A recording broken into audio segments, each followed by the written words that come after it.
Good morning. We're on page 335. This is part 6, Exile, Vol.3, still, chapter 1, Exile in the First Years of Freedom. Excuse me.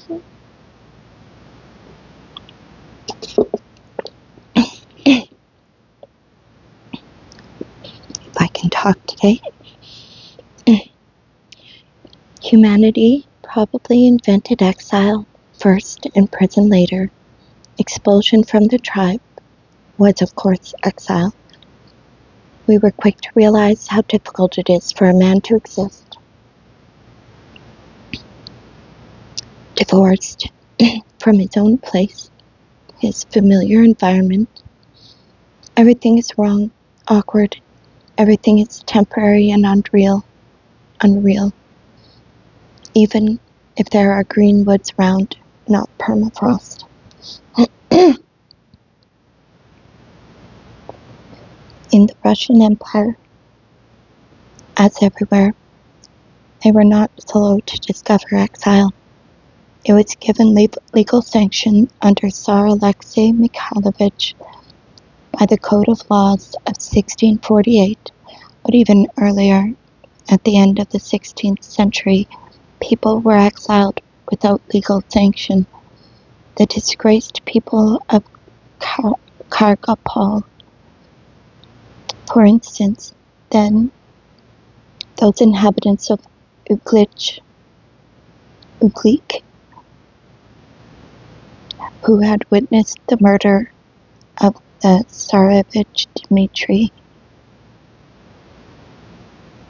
Our great spaces gave their blessing. Siberia was ours already. By 1645, the number of exiles there had reached 1,500.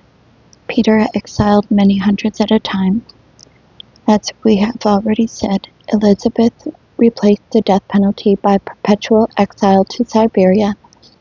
At this point, the term was debased. Exile came to mean not only free settlement, but also katorga, which was a very different matter. Alexander's regulation on exiles in 1822 gave legal status to this misuse. For this reason, the figures for exiles in the 19th century must obviously be taken to include convicts sentenced to hard labor. At the beginning of the 19th century, between 2,000 and 6,000 people were exiled year in and year out. From 1820, they also started exiling vagrants, the parasites in our terminology, so that in some years they weeded out as many as 10,000. In 1863, the desert island of Sakhalin was so conveniently cut off from the mainland, found favor, and was equipped as a place of exile.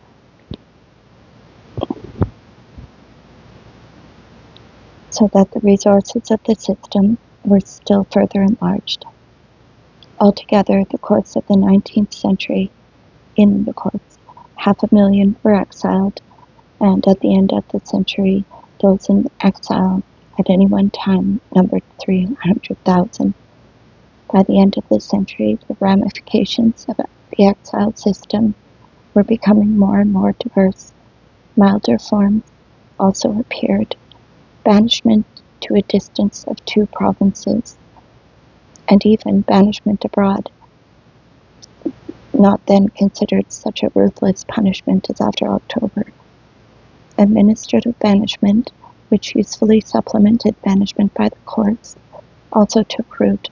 However, the term banishment was expressed in clear and precise figures, and even exile for life was not, in reality, a life sentence. Chekhov writes in Sakhalin that after 10 years in exile, or 6 years, if his conduct had been completely satisfactory, a vague criterion, but according to Chekhov, one widely applied. The exile was re-registered as a peasant and could go back to any part of the country he wished except his native place. A feature of the exile system in the Tsar's 19th century was taken for granted and seemed natural to everyone, but to us now seems surprising, was that it concerned itself only with individuals. Whether he was dealt with by the courts or administratively, each man was sentenced separately and not as a member of some group.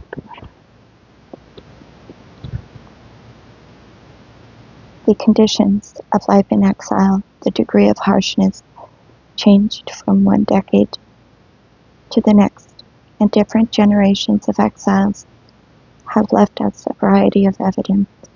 Transported prisoners traveling from transit prison to transit prison had a hard time of it, but we learn from P.F. Yakubovich and from Lev Tolstoy that the politicals were transported in quite tolerable conditions. F. Kahn adds that in the presence of politicals, escort troops treated even common criminals well, and that the criminals therefore thought highly of politicals. For many generations, the population of Siberia was hostile to exiles. They were assigned the poorest plots of land. They were left with the worst and poorest paid jobs, and peasants would not let their daughters marry such people. Unprovided for, ill-clad, branded, and hungry, they formed gangs and lived by stealthing, further exacerbating the local inhabitants. None of this, however, applies to the politicals, who became a significant stream from the 70s. F. Kahn again writes that the Yakuts received the politicals amicably and hopefully, looking to them as doctors, teachers, and legal advisors in their struggle with authority. The condition in which political exiles lived were certainly such that many scholars who only began their studies in exile, sprang from their ranks, experts on particular regions, ethnographers, philologists, scientists, as well as publicists and writers. Chekhov did not see the politicals on Sakhalin and has left us no description of them, but F. Kahn, for instance, when he was exiled to Irkutsk, began working on the progressive newspaper Vostochnoye Obozrenia, Eastern Review, to which populists, supporters of the People's Will Party, and Marxist Krasnin all contributed. This was no ordinary Siberian town, but a major provincial capital, to which, according to the regulations on exiles, politicals were found working in banks and commercial firms, teaching, rubbing shoulders, the local intelligentsia at receptions, and exiles contrived to get into Omsk newspaper, Stepnoy Krai, articles, the likes of which the censorship would never have let through anywhere in Russia proper. Excuse me. The Omsk exiles even supplied the Zlatust strikers with their newspaper. Through the efforts of the exiles, Krasnoyarsk too became a radical town, while in Minusинsk,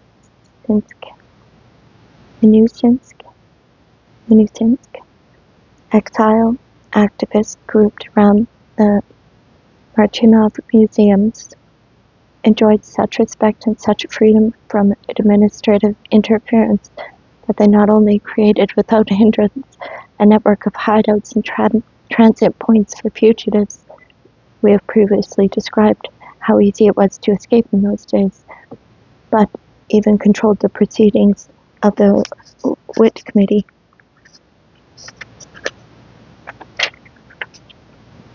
In the town. And if Chekhov exclaims that the regime for criminals in Sakhalin had been simplified in the most mean and stupid fashion until it was, in fact, serfdom, this cannot be said of political exile from early times. and until the end of the Tsar's period. By the beginning of the 20th century, administrative exile for political offenders in Russia had ceased to be a punishment and had become a meaningless, purely formal, antiquated device which has proved its ineffectuality. Guchkov. In 1906, Stolypin began taking steps to abolish it altogether. What did exile mean to Rabyshev? In the Ust-Ilimsky Ostrov settlement, he bought a 2-story wooden house for 10 rubles incidentally, and lived there with his young children and a sister-in-law who took the place of his wife. Nobody even thought of making him work.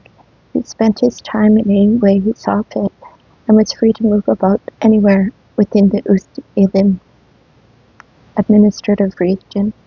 What Pushkin's banishment to Mikhailovskoye meant to very many people who have been there, as sightseers can imagine for themselves. The life in exile of many other writers and public figures was similar, that of Turgenev and Spasskaya, Lutvinova and Aksakov at Barbarino, his own choice. Trubetskoy even had his wife living with him in his cell in Nerchinsk prison, where a son was born to them. And when, after some years, he was transferred to Irkutsk as an exile, they had a huge house of their own carriage, footmen, French tutors for their children. Legal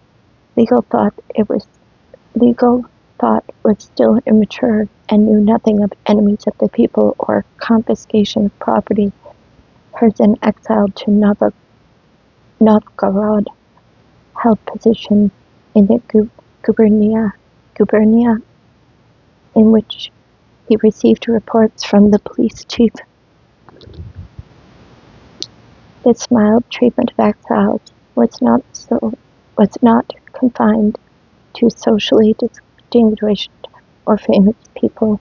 In the 20th century, too, it was enjoyed by many revolutionaries and frondeurs, by the Bolsheviks in particular, who were not thought dangerous.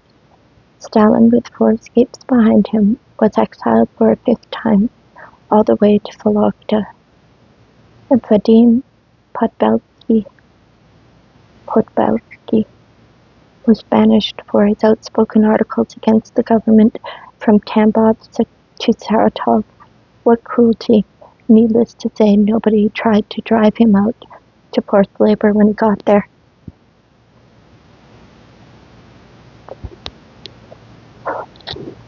Yet exile, even under these conditions, lenient as it seems to us, exile with no danger of starving to death, was sometimes taken hard by the exile himself. Many revolutionaries recall how painful they found the move from prison, where they were assured of bread, warmth, shelter, and leisure for their universities, and their party wrangles, to a place of exile, where you were all by yourself among strangers, and had to use your own ingenuity to find food and shelter, where there was no need to worry about these things. It was, so we are informed by F. Kahn, for instance, still worse. The horrors of idleness, the most dreadful thing of all, is that people are condemned to inactivity. Indeed, some of them even abandoned study for money-making, for trade, and some simply despaired and took to drink. But what made this inactivity possible? The local inhabitants, after all, did not complain of it. They were lucky if they managed to straighten their backs for the evening. So, putting it more precisely, what the exiles suffered from was change of place, the disruption of their accustomed way of life, the tearing up of roots, and the severing of links with other living beings. The journalist Nikolai Nadezhdin needed only 2 years of exile to lose his taste for libertarianism and change into an honest servant of the throne. The wild rake Menshikov, exiled to Beryazov in 1727, built a church there, discoursed with the local inhabitants on the vanity of this world, grew a long beard, went around in a peasant smock, and died within 2 years. What we may wonder did Radishchev find so intolerable, so soul-destroying in his comfortable place of exile? Yet, when back in Russia, he was threatened with a second term. He was so terrified that he committed suicide. Pushkin again wrote of Zhukovsky from the village of Mikhailovskaya, that earthly paradise in which a man might pray to live forever. Quote, "Rescue me from banishment, even if it means the fortress or the monastery at Solovki," unquote. Nor was this mere talk, because he wrote to the governor also, begging that his exile be commuted to imprisonment. We who have learned what Solovki is like may now find it incomprehensible what eccentric impulse, what combination of despair and naivete could make the persecuted poet give up on Mikhailovskaya and ask to go to the Isles of Solovki.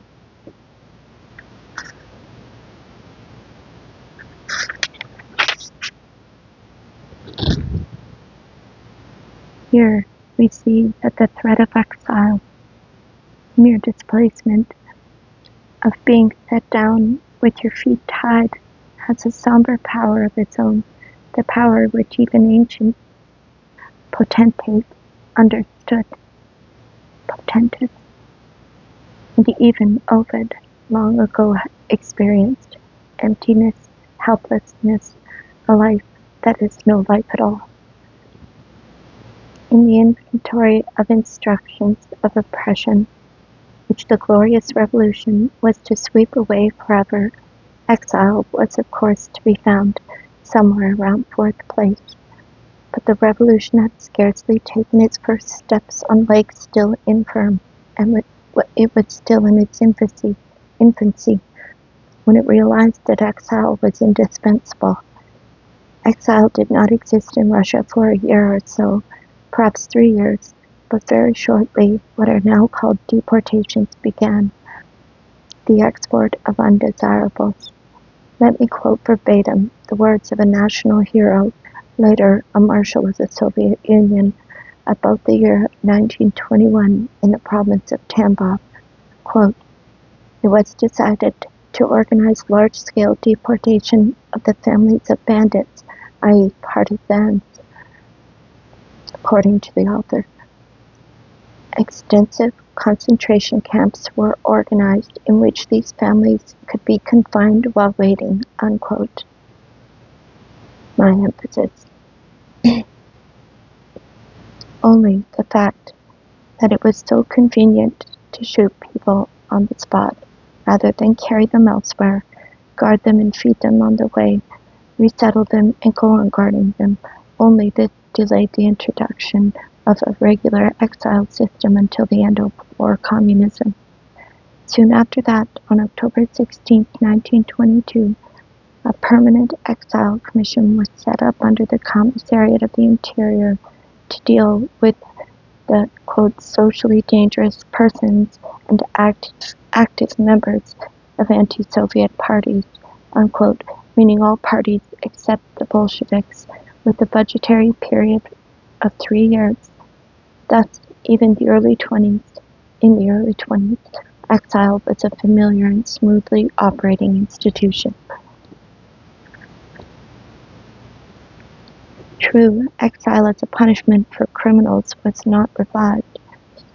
The corrective labor camps had already been invented and swallowed the lot. Political exile, on the other hand, became more convenient than ever before, In the absence of opposition newspapers, banishment no longer received publicity, and for those who were near to the exiles or knew them closely, a 3-year sentence of banishment passed neither in haste nor in anger. Looked like a sentimental educational measure after the shootings of war communism. However, people did not return to their native places from this almost apologetic prophylactic banishment, or if they did, they were quickly picked up again. Those drawn in began circling around the archipelago, and the last broken arc invariably ended in a ditch. Wow. Such a beautiful little piece of writing. Thank you for listening. Have a great day.